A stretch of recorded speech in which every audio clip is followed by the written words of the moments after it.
The Wind in the Willows by Kenneth Grahame. Chapter 6. Mr. Toad. It was a bright morning in the early part of summer. The river had resumed its wonted banks and its accustomed pace, and a hot sun seemed to be pulling everything green and bushy and spiky up out of the earth toward him.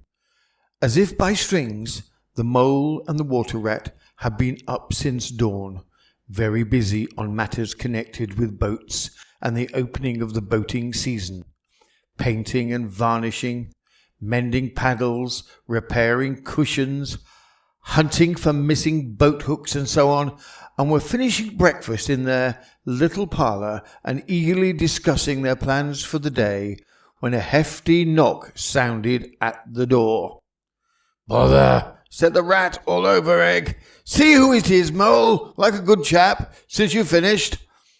The mole went to attend the summons, and the rat heard him utter a cry of surprise. Then he flung the parlour doors open and announced with much importance, "Mr. Badger!" This was a wonderful thing indeed, that the badger should pay a formal call on them, or indeed on anybody. He generally had to be caught, if you wanted him badly, as he slipped quietly along a hedgerow of an early morning or a late evening, or else hunted up in his own house in the middle of the wood, which was a serious undertaking. The badger strode heavily into the room and stood looking at the two animals with an expression full of seriousness. The rat let his egg spoon fall onto the tablecloth and sat open-mouthed. "The hour has come," said the badger at last with great solemnity. "What hour?" asked the rat, uneasily glancing at the clock on his mantelpiece. "Whose hour, you should rather say," replied the badger. "Why, Toad's hour, the hour of Toad. I said I would take him in hand as soon as the winter was well over, and I'm going to take him in hand today." "Toad's hour, of course," cried the mole delightfully. "Hooray! I remember now. We'll teach him to be a sensible toad." "This very morning," continued the badger, taking an armchair, "as I learned last night from a trusty source, another new and exceptionally powerful motor car will arrive at Toad Hall on approval or return.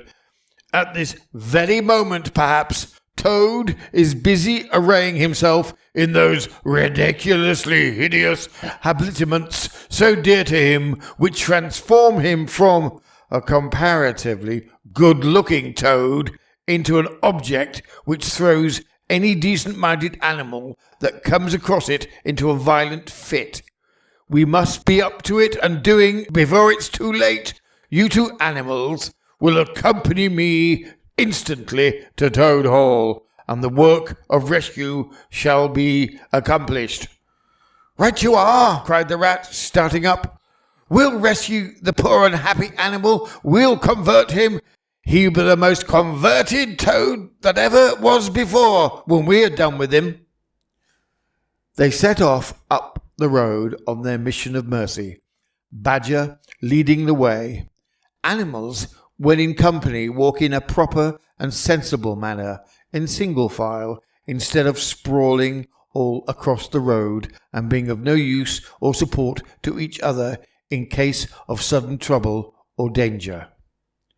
They reached the carriage drive of Toad Hall to find, as the badger has anticipated, a shiny new motor car of great size, painted a bright red, Toad's favourite colour, standing in front of the house. As they neared the door, it was flung open, and Mr. Toad, arrayed in goggles, cap, gaiters, and enormous overcoat, came swaggering down the steps, drawing on his gauntleted gloves. "Hello! Come on, you fellows!" he cried cheerfully on catching sight of them. "You're just in time to come with me for a jolly,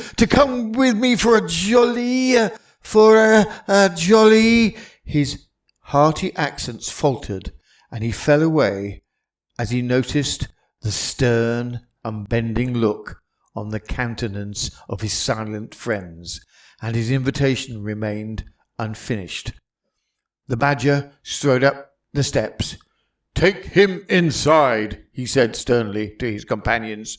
Then, as Toad was hustled through the door, struggling and protesting, he turned to the chauffeur in charge of the new motor car. "I'm afraid you won't be wanted today," he said. "Mr. Toad has changed his mind. He will not require the car. Please understand that this is final and you needn't wait." Then he followed the others inside and shut the door. "Now then," he said to the Toad, when the four of them stood together in the hall, "first of all, take those ridiculous things off." "Shan't," replied Toad with great spirit. "What is the meaning of this gross outrage? I demand an instant explanation." "Take them off him, then, you two," ordered the Badger briefly. They had to lay Toad out on the floor, kicking and calling all sorts of names before they could get to work properly. Then the Rat sat on him, and the Mole got his motor clothes off him bit by bit, and they stood him up on his legs again. A good deal of his blustering spirit seemed to have evaporated with the removal of his fine panoply. Now that he was merely Toad, and no longer the terror of the highway, he giggled feebly and looked from one to the other appealingly, seeming quite to understand the situation. "You knew it must come to this sooner or later," said Badger, explaining severely. "You've disregarded all the warnings we've given you. You've gone on squandering the money your father left you, and you're getting us animals a bad name in the district by your furious driving and your smashes and your rows with the police. Independence is all very well, but we animals never allow our friends to make fools of themselves beyond a certain limit, and that limit you've reached. Now, you're a good fellow in many respects, and I don't want to be too hard on you, and I'll make one more effort to bring you to reason. You will come with me into the smoking room, and there you will hear some facts about yourself, and we'll see whether you come out of that room the same Toad that you went in." He took Toad firmly by the arm, led him into the smoking room, and closed the door behind them. "That's no good," said the Rat contemptuously. "Talking to Toad'll never cure him. He'll say anything." They made themselves comfortable in armchairs and waited patiently, and through the closed door they could hear the long, continuous drone of the Badger's voice rising and falling in waves of oratory, and presently they noticed that the sermon began to be punctuated at intervals by long, drawn sobs, evidently proceeding from the bosom of Toad, who was a soft-hearted and affectionate fellow, very easily converted, for the time being, to any point of view. After some 3/4 of an hour the door opened, and the Badger reappeared, solemnly leading by the paw a very limp and dejected Toad. His skin hung baggily about him, his legs wobbled, and his cheeks were furrowed by the tears so plentifully called forth by the Badger's moving discourse. "Sit down there, Toad," said the Badger kindly, pointing to a chair. "My friends," he went on, "I am pleased to inform you that Toad has at last seen the error of his ways. He is truly sorry for his misguided conduct in the past, and he has undertaken to give up motor cars entirely and forever. I have his solemn promise to that effect." "That's good news," said the Mole gravely. "Very good news indeed," observed the Rat dubiously. If only. He was looking very hard at Toad as he said this, and could not help thinking he perceived something vaguely resembling a twinkle in that animal's still sorrowful eye. "There's only one more thing to be done," continued the gratified Badger. "Toad, I want you solemnly to repeat before your friends hear what you fully admitted to me in the smoking room just now. First, you are sorry for what you've done, and you see the folly of it all." There was a long pause. Toad looked desperately this way and that, while the other animals waited in grave silence, and at last he spoke. "No," he said, a little sullenly, but stoutly. "I'm not sorry, and it wasn't folly at all. It was simply glorious." "What?" cried the Badger, greatly scandalized. "You backsliding animal! Didn't you tell me in there just now?" Oh yes, in there," said Toad impatiently. "I'd have said anything in there." "You're so eloquent, dear Badger, and so moving, and so convincing, and put all your points so frightfully well. You can do what you like to me in there, and you know it. But I've been searching in my mind since, and going over things in it, and I find that I'm not a bit sorry or repentant, really. So, there's no point of me saying I am now, is there?" "Then you don't promise," said the Badger, "never to touch a motor car again?" "Certainly not," replied Toad emphatically. "On the contrary, I faithfully promise that the very first motor car I see, poop, off I go in it." "Told you so, didn't I?" observed the Rat to the Mole. "Very well," said the Badger, firmly rising to his feet. "Since you won't yield to persuasion, we'll try what force can do. I feared it would come to this all along. You've often asked us three to come and stay with you, Toad, in this handsome house of yours. Well, now we're going to. When we've converted you to a proper point of view, we may quit, but not before. Take him upstairs, you two, and lock him up in his bedroom, while we arrange matters between ourselves." "It's for your own good, Toady, you know," said the Rat kindly, as Toad, kicking and struggling, was hauled up the stairs by his two faithful friends. "Think what fun we shall all have together, just as we used to, when you're quite over this painful attack of yours. We'll take care of everything for you till you're all well, Toad," said the Mole, "and we'll see your money isn't wasted as it has been." "No more of those regrettable incidents with the police, Toad," said the Rat, as they thrust him into his bedroom. "And no more weeks in hospital, being ordered about by female nurses, Toad," said the Mole, turning the key on him. They descended the stair, Toad shouting abuse at them through the keyhole, and the three friends then met in conference on the situation. "It's going to be a tedious business," said the Badger, sighing. "I've never seen Toad so determined. However, we will see it out. He must never be left an instant unguarded. We shall have to take it in turns to be with him, till the poison has worked itself out of his system." They arranged watches accordingly. Each animal took in turns to sleep in Toad's room at night, and they divided the day up between them. At first, Toad was undoubtedly very trying to his careful guardians.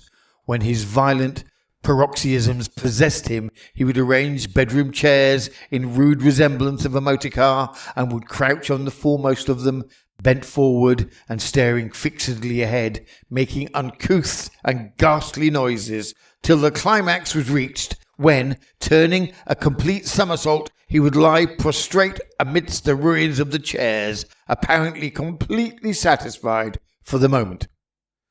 As time passed, however, these painful seizures grew gradually less frequent, and his friends strove to divert his mind into fresh channels. But his interest in other matters did not seem to revive, and he grew apparently languid and depressed. One fine morning, the rat whose turn it was to go on duty went upstairs to relieve Badger, whom he found fidgeting to be off and to stretch his legs in a long ramble round his wood and down his earths and burrows. "Toad's still in bed," he told the rat outside the door. "Can't get much out of him except, 'Oh, leave me alone.' He wants nothing. Perhaps he'll be better presently. It may pass off in time. Don't be duly anxious,' and so on. Now, you look out, Ratty. When Toad's quiet and submissive and playing at being the hero of a Sunday school prize, then he's at his artfullest. There's sure to be something up. I know him. Well, now, I must be off." "How are you today, old chap?" inquired Rat cheerfully as he approached the Toad's bedside. He had to wait some minutes for an answer. At last, a feeble voice replied, "Thank you so much, dear Ratty. So good of you to inquire, but first tell me how you are yourself, and the excellent Mole." "Oh, we're all right," replied the rat. "Mole," he added incautiously, "is going out for a run round with Badger. They'll be out till luncheon time, so you and I will spend a pleasant morning together, and I'll do my best to amuse you. Now, jump up, there's a good fellow, and don't lie moping on a fine morning like this." "Dear kind rat," murmured Toad, "how little you realize my condition, and how very far I am from jumping up now, if ever. But do not trouble about me. I hate being a burden to my friends. I do hope not to expect to be one much longer. Indeed, I almost hope not." "Well, I hope not too," said the rat heartily.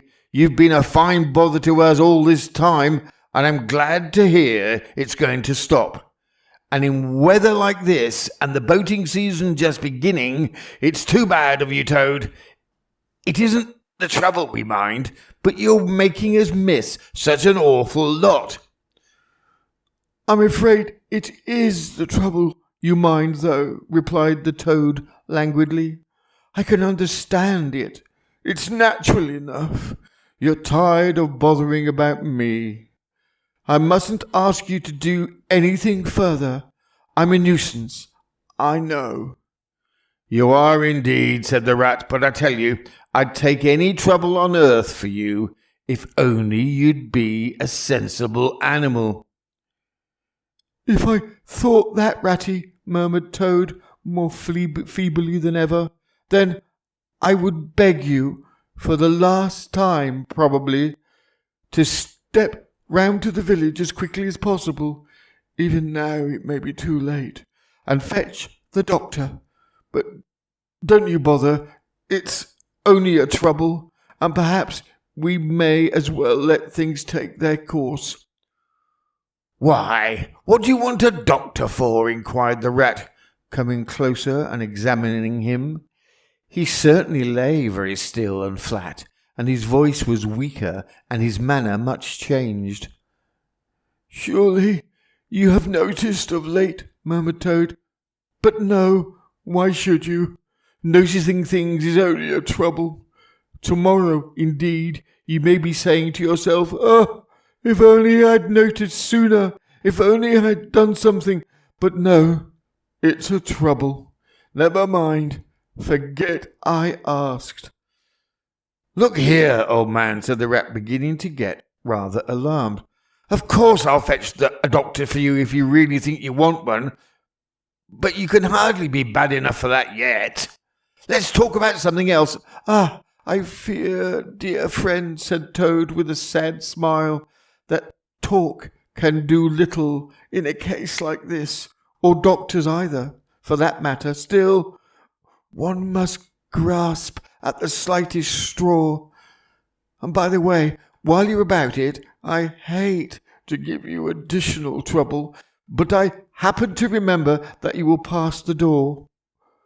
Would you mind, at the same time, asking the lawyer to step up? It would be a convenience to me, and there are moments, perhaps I should say there is a moment when one must face disagreeable tasks, at whatever cost to exhausted nature. A lawyer? Oh, he must be really bad, the affrighted rat said to himself as he hurried from the room, not forgetting, however, to lock the door carefully behind him. Outside, he stopped to consider. The other two were far away, and he had no one to consult. It's best to be on the safe side, he said, on reflection. I've known Toad fancy himself frightfully bad before, without the slightest reason, but I've never heard him ask for a lawyer. If there's nothing really the matter, the doctor will tell him he's an old ass and cheer him up, and that will be something gained. I'd better humour him and go. It won't take very long. So off he ran to the village on his errand of mercy. The Toad, who had hopped lightly out of bed as soon as he heard the key turned in the lock, watched him eagerly from the window till he disappeared down the carriage drive. Then, laughing heartily, he dressed as quickly as possible in the smartest suit he could lay hands on at the moment, filled his pockets with cash, which he took from a small drawer in the dressing table, and next, knotting the sheets from his bed together and tying one end of the improvised rope round the central mullion of the handsome Tudor window, which formed such a feature of his bedroom, he scrambled out, slid lightly to the ground, and taking the opposite direction to Rat, marched off light-heartedly, whistling a merry tune. It was a gloomy luncheon for Rat when the Badger and the Mole at length returned, and he had to face them at table with his pitiful and unconvincing story. The Badger's caustic, not to say brutal, remarks may be imagined and therefore passed over, but it was painful to the Rat that even the Mole, though he took his friend's side as far as possible, could not help saying, "You've been a bit of a duffer this time, Ratty. Toad, too, of all animals." "He did it awfully well," said the crestfallen Rat. "He did you awfully well," rejoined the Badger hotly. "However, talking won't mend matters. He's got away clean for the time being, that's certain, and the worst of it is, he will be so conceited with what he thinks is his cleverness that he may commit any folly. One comfort is, we're free now, and we needn't waste any more of our precious time doing sentry go. But we'd better continue to sleep at Toad Hall for a while longer. Toad may be brought back at any moment, on a stretcher or between two policemen." So spoke the Badger, not knowing what the future held in store, or how much water, or how turbid a character was to run under the bridges before Toad should sit at ease again in his ancestral hall. Meanwhile, Toad, gay and irresponsible, was walking briskly along the high road, some miles from home.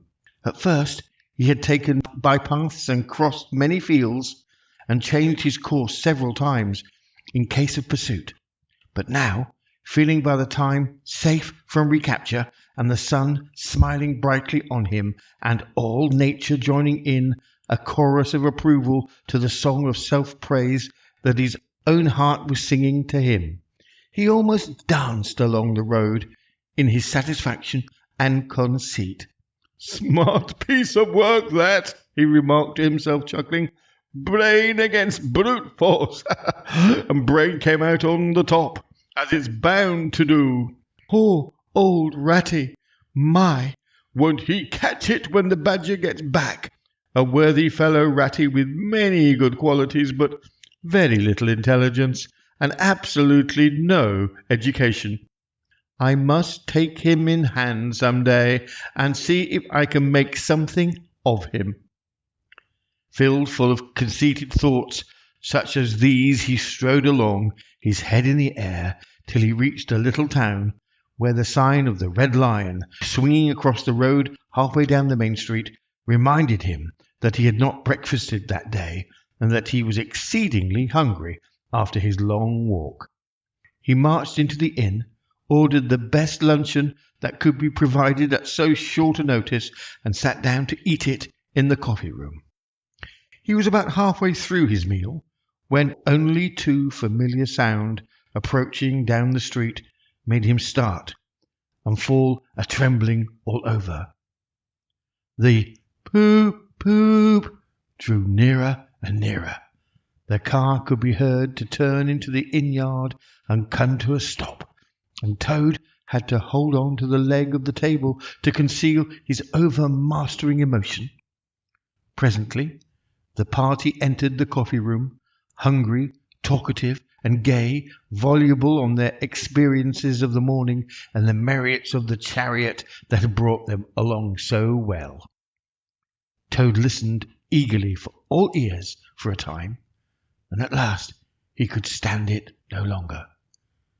He slipped out of the room quietly, paid his bill at the bar, and as soon as he got outside, sauntered round quietly to the inn yard.